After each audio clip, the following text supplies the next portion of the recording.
ایام ازا، اب دیکھیے صبر، اب آپ جاتے ہیں ایام انہی ایام میں بھی، اور اس کے علاوہ صرف ہم 9 اور 10 محرم کو خاص طور پہ اور عشر اولیٰ میں خاص طور پر ہم اپنے مرحومین کو یاد نہیں کرتے.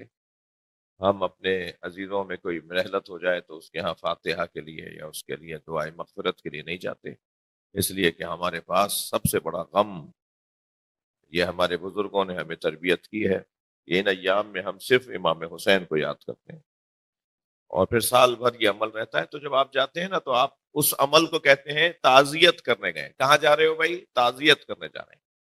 یہ تعزیت کا خاندان بھی عزا کے خاندان کا لفظ ہے. تعزیت کا لفظ بھی عزا کے خاندان کا لفظ ہے. یہ تعزیت، تعزیہ، یہ جو زری اٹھاتے ہیں اس کو کہتے ہیں تعزیہ بردار لوگ، تعزیہ دار لوگ، تعزیہ اٹھانے والے لوگ. تو عزا کا ایک عنوان، عزا کا ایک استعارہ. جی، ایام عزا یعنی ایام صبر. میرے محترم سننے والوں کو حدیث ہدیہ کر رہا ہوں. الصبر ثلاثۃ، پھر صبر کی 3 قسمیں بیان کی ہیں معصوم نے. ایام عزا یعنی ایام صبر.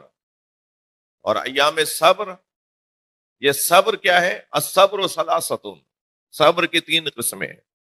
الصبر عن المعصیہ، معصیت پر صبر کرنا، یعنی اس گناہ کو ہاتھ نہ لگانے پہ صبر کرنا، اسے اپنے آپ کو بچا کے رکھنا، اپنے آپ پر کنٹرول رکھنا کہ یہ گناہ میں نہ کر پاؤں. معصیت پر صبر، گناہ پر صبر. گناہ سے روکا گیا تھا، رکے رہے، بھائی صابر تھے. شریعت نے گناہ سے روکا تھا، رکے رہے، وہ کام نہیں کیا، صابر تھے. الصبر عن الاطاعہ، اطاعت پر صبر. حکم تھا یہ کام کرو، وہ کر کے دکھایا، اسے کہتے ہیں اطاعت پر صبر. خاص طور پہ سردی کے ایام، فجر کی نماز، ٹھنڈا پانی اور وضو کر کے بستر چھوڑ کر مصلی پر آنا، یہ صبر کا کام نہیں ہے تو اور کیا کام ہے؟ تو اس کو بھی، اطاعت کو بھی صبر کہا گیا ہے. یعنی وجوب پر عمل، واجب عمل کو انجام دینا، یہ بھی گویا صبر ہے کہ جو ایک اطاعت گزار انجام دے رہا ہوتا ہے. اور پھر صبر کی تیسری قسم ہے الصبر عن المصیبہ، مصیبت پر صبر. مصیبت پر صبر کا کیا مطلب ہے؟ کہ آنسو نہ آئے. مصیبت پر صبر کا کیا مطلب ہے؟ کہ چہرے کے اوپر غم اور دکھ کے آثار نہ آئے. یہ تو ہاتھ میں ہی نہیں ہے آپ کے، یہ تو کسی کے ہاتھ میں ہی نہیں ہے. آنکھوں سے آنسوؤں کا آنا یہ اختیاری نہیں ہے.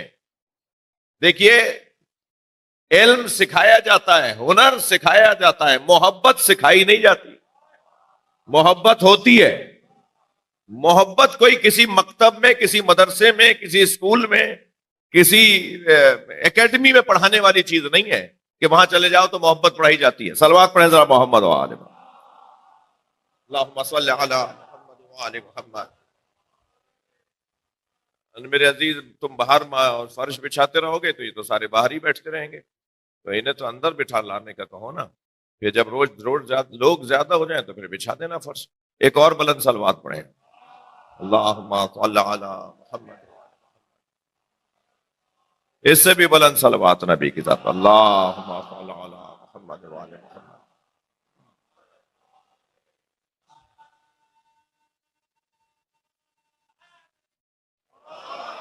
بات بہت روشن ہے. محبت پڑھائی نہیں جاتی. محبت کوئی ہنر اور کوئی فن، کوئی ٹیکنک نہیں ہے. محبت ہوتی ہے.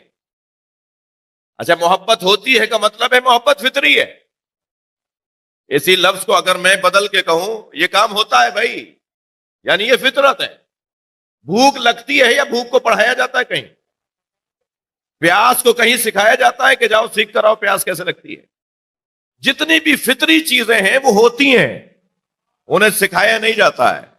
محبت بھی ایک فطری عمل ہے، اسے پڑھایا اور اسے سکھایا نہیں جاتا. ہاں، یہ اور بات ہے کہ محبت کے پیچھے کوئی سبب ضرور ہے. ہر ایک سے محبت بھی نہیں ہوتی.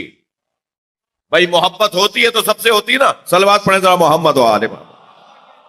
سب سے نہیں ہوگی. محبت سب سے نہیں ہوگی. کیوں سب سے نہیں ہوگی؟ پھر اس کا مطلب یہ ہے کہ اس کے ہونے میں بھی کوئی علت ہے. بھائی جیسے پیاس لگتی ہے کم سے کم اندرونی اعضاء کا صحت مند ہونا ضروری ہے تبھی پیاس لگے گی.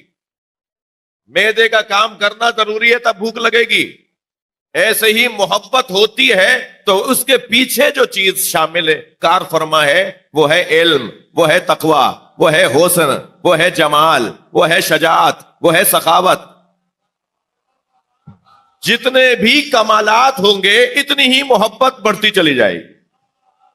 اب آپ کو کبھی کسی سے ایک کمال کی وجہ سے محبت ہوتی ہے، کبھی دو کمالوں کی وجہ سے ہوتی ہے. محبت تو وہ جامع محبت ہوگی کہ اس سے محبت ہو رہی ہو جس میں کمال ہی کمال پایا جاتا. جی.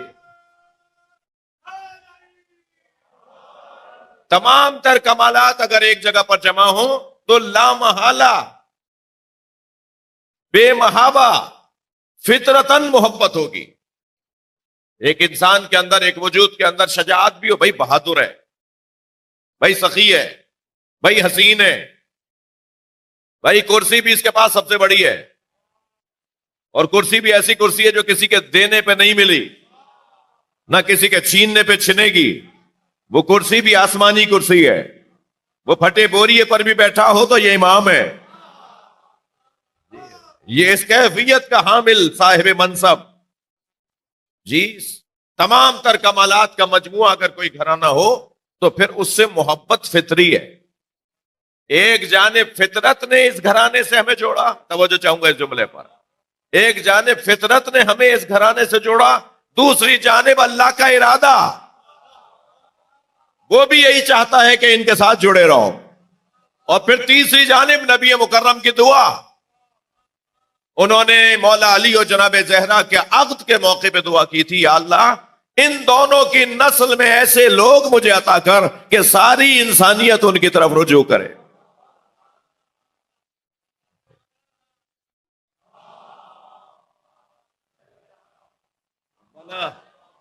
خاص طور پر امام حسین کو گود میں لے کر نبی مکرم نے جب جناب زہرا نے بابا کی گود میں اپنا بچہ دیا اور پہلی گھٹی نبی مکرم نے اپنے بچے کو دی، کان میں اذان و اقامت کہی.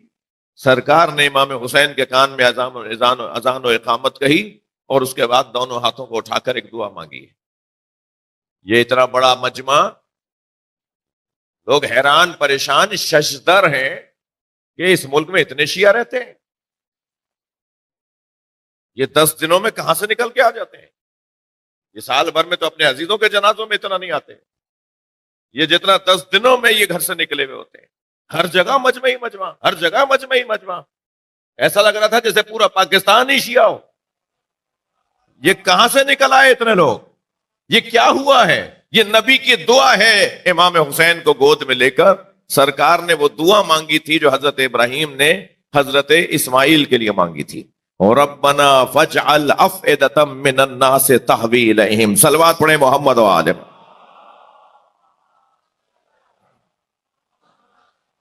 اے اللہ لوگوں کے دلوں کو میرے حسین کی طرف موڑ دے.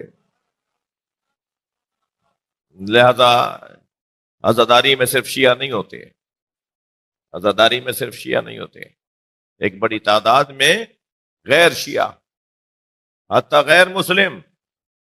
بلکہ اگر معرفت کی نگاہوں سے دیکھا جائے تو ان ایام کے اندر وہ فرشتے بھی شامل ہوتے ہیں، وہ اجنہ بھی شامل ہوتے ہیں. میں تو خود ایک معمولی سا ذاکر ہوں، مجالس جب پڑھ رہا ہوتا ہوں تو مجھے صرف ان 10 دنوں میں ایسے چہرے نظر آتے ہیں جو سال بھر مجھے تو نظر نہیں آتے.